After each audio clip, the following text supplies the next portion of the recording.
Friends, மக்களுக்கு வணக்கம். நம்மளோட நிகழ்ச்சியில இன்னைக்கு யாரை பத்தி பேச போறோம், எதை பத்தி பேச போறோம் அப்படின்னா, இதுவரைக்கும் நாம இவங்கள பத்தி பேசினதே கிடையாது. பட் இவங்க சோசியல் மீடியாவுல பயங்கர ஆக்டிவா இருப்பாங்க. அதனால இவங்க என்ன பண்ணாலுமே அது சோசியல் மீடியால மிகப்பெரிய அளவுல பேசப்படும். ஸோ அவங்கள பத்தி தான் இப்ப நம்ம பார்க்க போறோம். எஸ், சன் டிவி பிரபலம் கேப்ரியலாவை பத்தி தான் நாம பேச போறோம். கேப்ரியலா டிக்டாக்ல ஆரம்பிச்சு அதுல நிறைய வீடியோஸ் எல்லாம் போட ஆரம்பிச்சாங்க.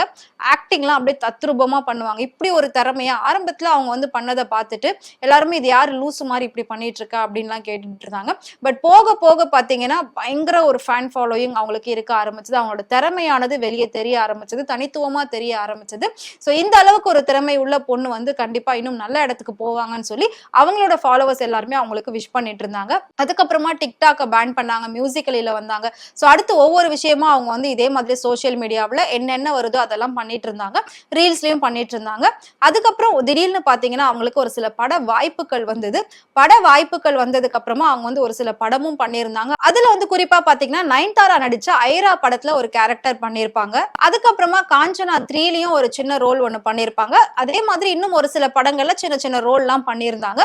பட் இப்படியெல்லாம் அவங்க நிறைய பண்ணியிருந்தாலுமே அவங்களுக்கான ஒரு சரியான அங்கீகாரம் கிடைக்காம தான் இருந்தது.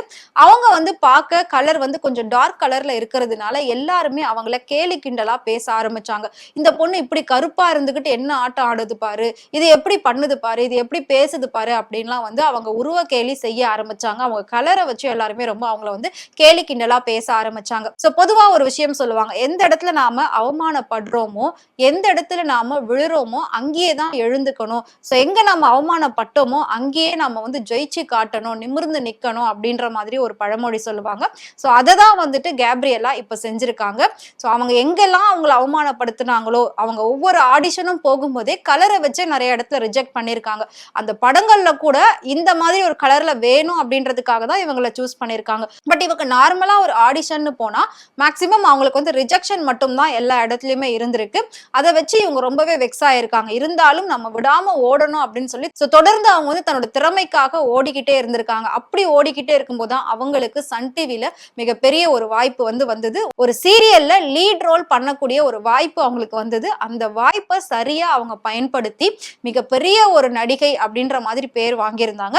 சோ அந்த சேனல்ல நடத்தப்பட்ட அவார்ட் ஃபங்க்ஷன்ல இவங்களுக்கு எப்பவுமே கண்டிப்பா அவார்ட் கிடைக்கும். சோ இப்படி ஒரு நடிப்பா அப்படின்னு சொல்லி எல்லாருமே வியந்து பாக்குற அளவுக்கு அவங்களோட நடிப்பானது இருக்கும். சோ அவங்களுக்குன்னு அந்த சீரியலுக்கு அப்புறமா டோட்டலா ஃபேன்ஸ் ஃபாலோயிங் பயங்கர இன்க்ரீஸ் ஆக ஆரம்பிச்சிருச்சு. அது மட்டும் இல்லாம அவங்களோட ரசிகர்கள் அடுத்து எப்போ பண்ணுவீங்க, இன்னொரு சீரியல்ல நாங்க உங்களை பார்க்கணும் அப்படின்லாமே சொல்லிட்டு இருந்தாங்க. சோ இந்த அளவுக்கு அவங்க பயங்கர ஃபேமஸான ஒரு ஆக்ட்ரஸா மாறிக்கிட்டே வந்தாங்க. சோ சடனா பாத்தீங்கன்னா கல்யாணம் பண்ணி குழந்தை பிறந்ததுனால கொஞ்சம் பிரேக் எடுத்துக்கிட்டாங்க. இப்ப திரும்பவும் அவங்க சோசியல் மீடியால ஆக்டிவா இருக்காங்க. அவங்கள பார்க்கக்கூடிய ரசிகர்கள்லாம் இப்போ அவங்களுக்கு வாழ்த்து சொல்லிட்டு இருக்காங்க. குழந்தை ஆல்ரெடி பிறந்துருச்சு, பட் அதுக்காக வாழ்த்து சொல்லல. அவங்க இப்போ ஒரு சொகுசு காரை வாங்கியிருக்காங்க. அதுக்காக தான் அவங்களோட ரசிகர்கள்லாம் அவங்களுக்கு வாழ்த்து சொல்லிட்டு வராங்க. அந்த போட்டோவை அவங்க இப்ப சோசியல் மீடியால ஷேர் பண்ணதுல பயங்கர வைரலா போய்கிட்டு இருக்கு.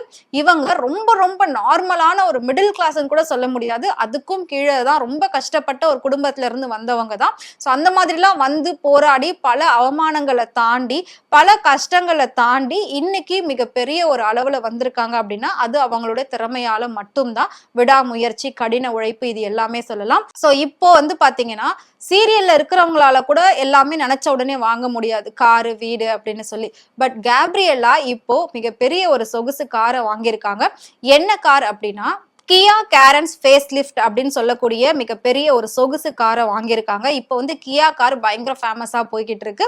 ஸோ அதுல கியா கேரன்ஸ் ஃபேஸ் லிஃப்ட் அப்படின்ற மாடல் தான் இவங்க வாங்கியிருக்காங்க. ஸோ இவங்க வாங்கின காரினுடைய முதல் ஆரம்ப விலை அப்படின்னு பாத்தீங்கன்னா 10 லட்சம் ரூபாயில இருந்து 12 லட்சம் ரூபாய் அப்படின்னு சொல்லப்படுது.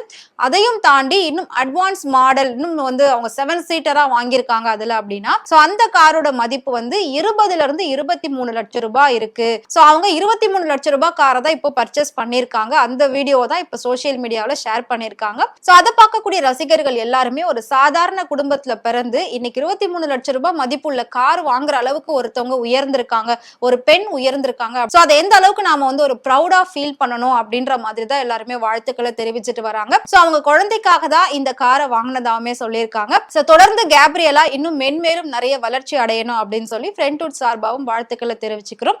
அதுக்கு முன்னாடி உங்களுக்கு கேப்ரியலாவோட ஆக்டிங் பிடிக்கும் பிடிக்கும் அப்படின்னு நினைச்சீங்கன்னா மறக்காம அவங்கள பத்தி கமெண்ட்ல சொல்லுங்க. இதே மாதிரி சினிமாவை பத்தியும் சினிமா நடிகர் நடிகைகளை பத்தியும் டே பை டே இன்ட்ரெஸ்டிங்கான இன்ஃபர்மேஷன் தெரிஞ்சுக்கணும் அப்படின்னு நினைச்சீங்கன்னா மறக்காம ஃப்ரெண்ட்வுட் சேனலை ஃபாலோ பண்ணிக்கோங்க.